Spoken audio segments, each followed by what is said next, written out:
Chris Fowler, thanks. Looking forward to tennis from Paris. Here it's lacrosse from suburban Boston. 17-7 Syracuse, a big lead looking for the finals on Monday. Let's take a look at our Pontiac game-changing performance cue. It's got to be the play of Pat Parrott. Brilliant today for the guys in white. 4 goals. He's the emotional catalyst. 5 points. Showing a versatility in release points. Overhand on the run. Sidearm with his feet planted. The ability to deal with the double team and take a pounding. Senior time for Parrott and the big smile. He'll play on Memorial Day. That's all you want when you wear that Syracuse orange jersey, the opportunity to play for the gold trophy. The BC honoring Brian Crockett, former teammate, as we said, tragically killed in a car accident during this season.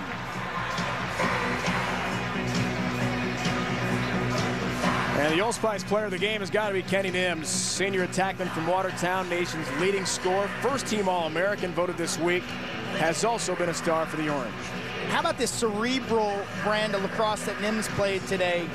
Always a step ahead of the Duke defense, kind of a mind reader. On the backside, putting himself in position for some really high percentage shots. Love the question mark dodge late in the first quarter. And then look how many times he's put himself just in can't miss range. Stalking on the backside. Look at that. From me to you, Rhino. You'll notice he's sitting down, already getting some rest for Monday's title tilt, which faces off 1 Eastern, ESPN HD. Plays in honor of his dad, wears that same number 10 that his dad wore as a goaltender in Syracuse in the mid-'80s. Virginia Cornell to follow. 2 Eastern on ESPN 2 HD. Rematch of a regular season game won by the Cavaliers. Tom Nims wore number 10 because his initials were Tom Elliott Nims, 10. So Kenny wears that in honor of his dad. His sister Taylor wears number 10 up at Watertown High School and will take that number at Syracuse, playing for the women's lacrosse team and their legendary head coach, Gary Gate. Tommy Nims, a goalie, 84-85. Go back to 1983, Syracuse's first title. Travis Solomon, a goalie, and Travis is battling through Lou Gehrig's right now. We send our thoughts out to Travis and his family. Coach Simmons told a great story about Travis last week. I love that. Classic. Would warm up before a game without a goalie helmet. As a goalie, made shots going by 90 miles an hour. He said, Coach, this is how I get ready. Was a high school goalie. Coach Simmons was on a recruiting trip, and he sees this young goalie playing without a helmet during warm-ups. Beyond belief. So Simmons walked out and told him, son, that's not a safe practice. Coach just gets me fired up. Forces me to see the ball better. He had a great career at Syracuse, helped them to that 83 national championship, the first of 10 in school history.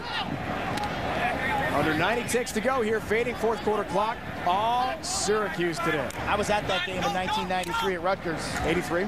Excuse me, 83. Penalty flags on Syracuse.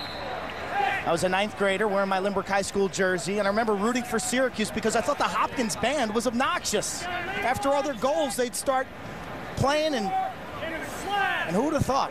Little did you know you'd win a national title for Johns Hopkins and hear that We have 2 personal fouls on the same player. Number 44, White, with a slash.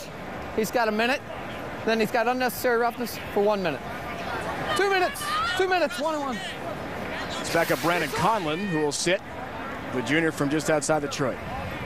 5-1-5 for 32 seconds. There's nothing positive I can say about that check.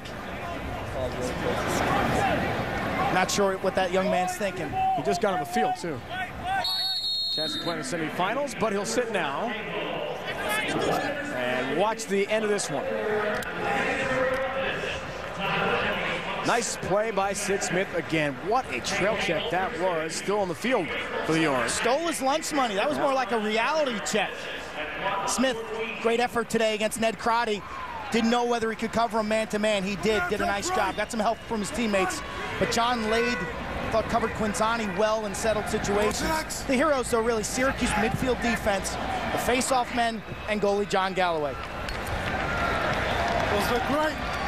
Al Cavalieri is in. Final moments to play goal. In relief of the starter, John Galloway, who'll get some rest here. A disastrous end to a great season for Duke. And yet again, a fourth time on the game's biggest stage, they will collapse and lose. Fogarty, a spin. 05 national championship game, Hopkins. 07 title game, Hopkins. Last year, semis, Hopkins. This year at Syracuse in the semis, and that will do it. 8-game win streak for the Orange. Championship game date with either Cornell or Virginia on Monday.